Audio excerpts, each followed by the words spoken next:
Hello, this is Angela with Progress Permaculture. I am standing in the backyard of my Portland, Oregon permaculture garden in Zone 9A. So today, I think it's going to rain, but I want to take a few minutes and talk about 3 fruit crops that I really love, but I would only recommend them with a healthy dose of caution. They're plants that I think that folks can get really excited about and put them in their garden without thinking about the long-term consequences. I want to talk about those 3 today because I think that while they are delicious and while they are productive, they may not be for every garden or every gardener. Okay, we're right at my back door. You can see my spinning wheel here, some of our outdoor cooking stuff. It's cluttery, don't look too hard. And then here is the wood shed. This is the wood we didn't burn in the winter. I don't know how we managed to have so much extra, but. And growing over the wood shed is the first plant that I want to talk about. This is the hardy kiwi. Now there's Actinidia arguta and Actinidia colomicta. Both of them are hardy kiwi species.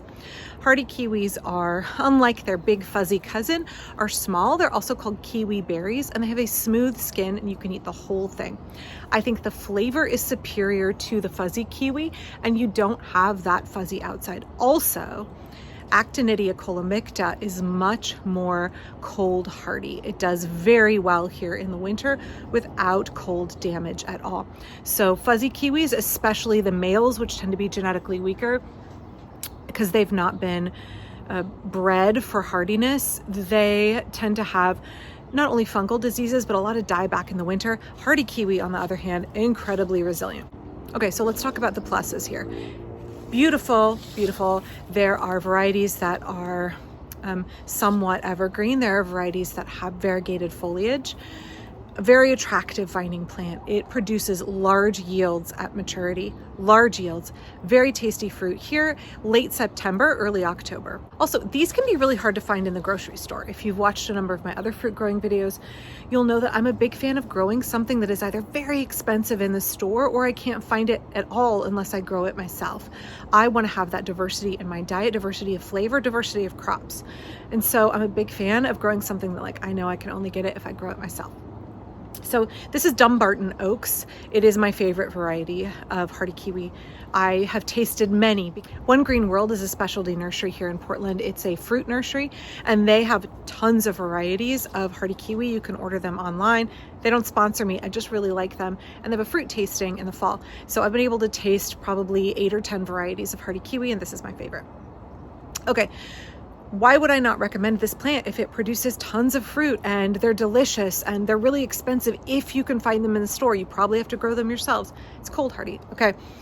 This is a vigorous vining plant. I have a number of videos about pruning hardy kiwi. It is, I don't know if you can see, there's tendrils up here. It's going up into my hazelnut. I pruned it a week ago. I have to prune it at least 3 times a year and regularly in the summer. If I can reach up here.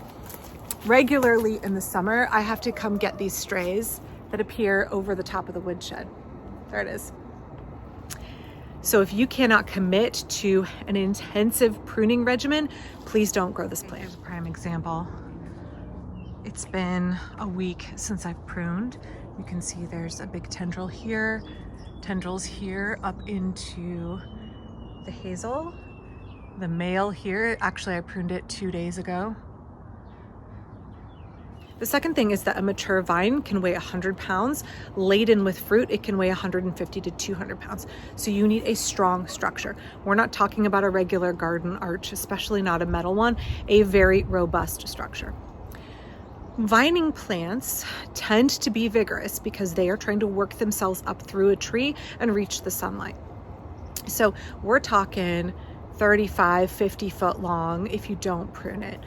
So you know, it is a whopper of a plant. The other thing is there are a couple of varieties that are self-fertile, but for most you need a male and a female, and the males are very vigorous. So you have to have space for 2 of these whoppers in your garden. Again, I think it's worth it. I love pruning them. Watch my pruning videos on kiwis. But it is work, and if you are not somebody who can commit to it, and if you're not able to provide it a strong trellis, don't bother. Try something different that's a little less of a high maintenance plant. I have found that it doesn't have any pest or disease issues. The only real issue is that hi sweetheart. My neighbor's got new dogs. Okay, I was about to say 1 to 2 days before I'm ready to pick the fruit, the squirrels will eat a lot of it. Here you can see the baby fruit that has just been pollinated. Okay, the second plant on my list is this big mama behind me here. This is my Illinois everbearing mulberry. It produces, okay, so I think that this plant is one of the best producers, disease and pest resistant. It is a great choice that produces tons of fruit for a very long period of time. Downsides are the Illinois everbearing is a huge tree. It requires intense pruning. The other thing about mulberries are that the fruit is really stainy, and so if you grow them somewhere where it's going to land on a driveway or where folks might walk through fallen berries, the berries are incredibly stainy. During mulberry season, my hands are pretty much always stained really red, and I usually pick in a black shirt and black shorts so that I don't get my clothes stained. But huge yields. Great plant in terms of yields. If you have a small garden like mine, you are committing to a very big pruning regimen, just like the kiwi. The reason that I don't recommend these plants to every gardener is that you are signing up for a huge commitment if you put them in a small garden.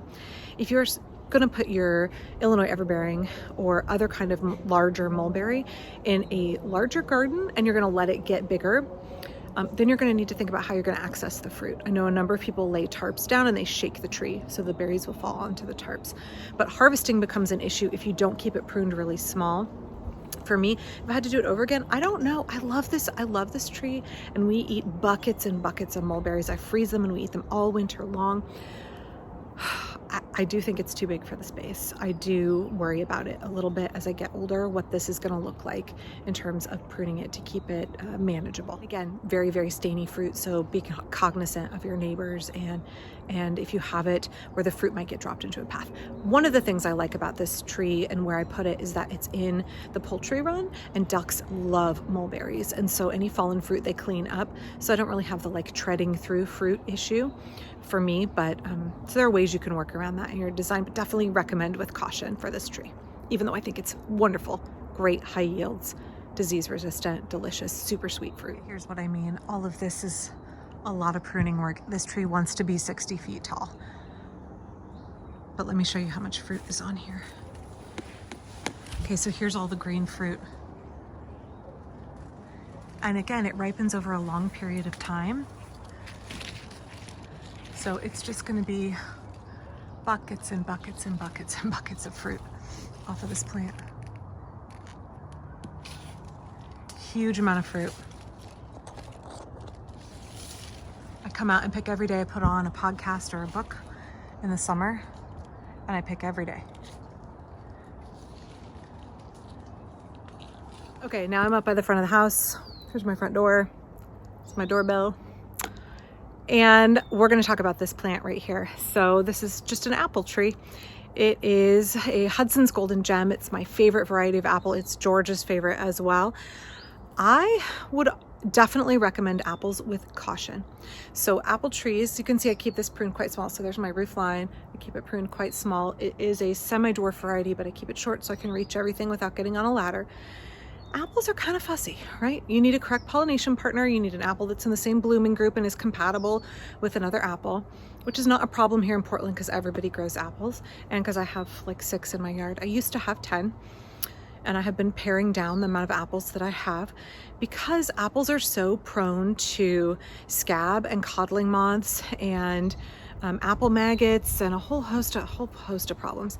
So the reasons that I don't love apples are because they require so much care to get an organic crop, right? You either have to spray them with kaolin or you have to bag them. They need a lot of care and babying, and they need regular pruning according to the way that they bear fruit, right? You prune a tip bearer or a partial tip bearer different than a spur bearing apple. I love apples. I just think that people are often disappointed when they put an apple in their garden and then they plant it and they forget it, and they don't bother thinning them, they don't bother bagging them, and they're like, why are all my apples small and misshapen and have, fly speck or have apple maggots or have codling moths in them?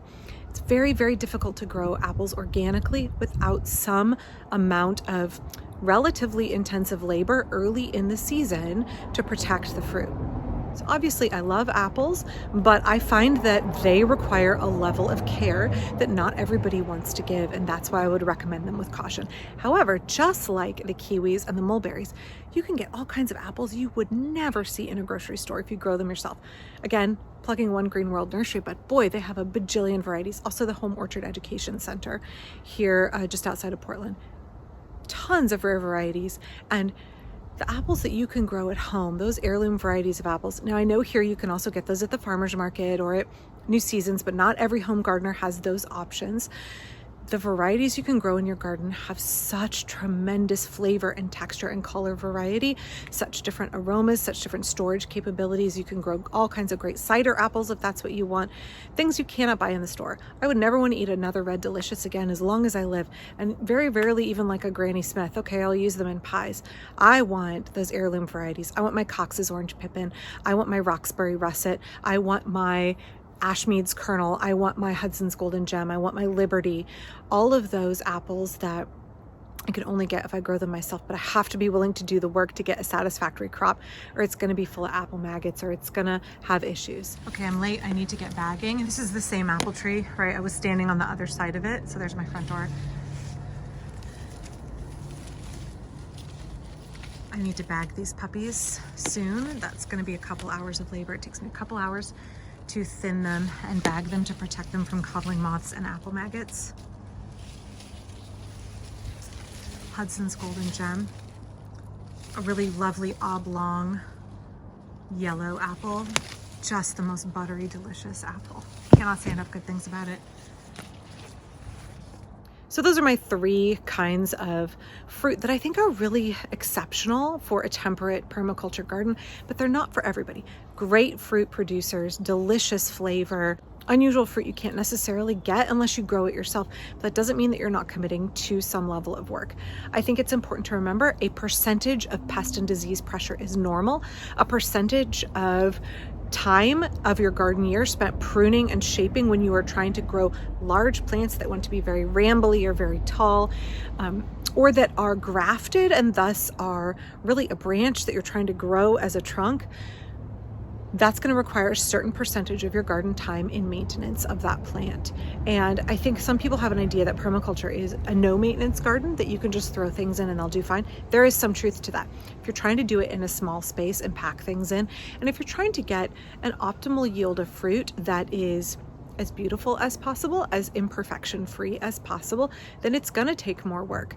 So those are three that I would not recommend unless you are willing to put in that labor to get a good yield, a good, delicious yield that is of high quality. Again, I grow all of them in my garden, so you know that I'm willing to put in the labor, and I think it's totally worth it. But I just don't want y'all to get the impression that things are rosier than they are, or that a permaculture garden has no issues, because there are the inherent, like, our plants are known quantities, right?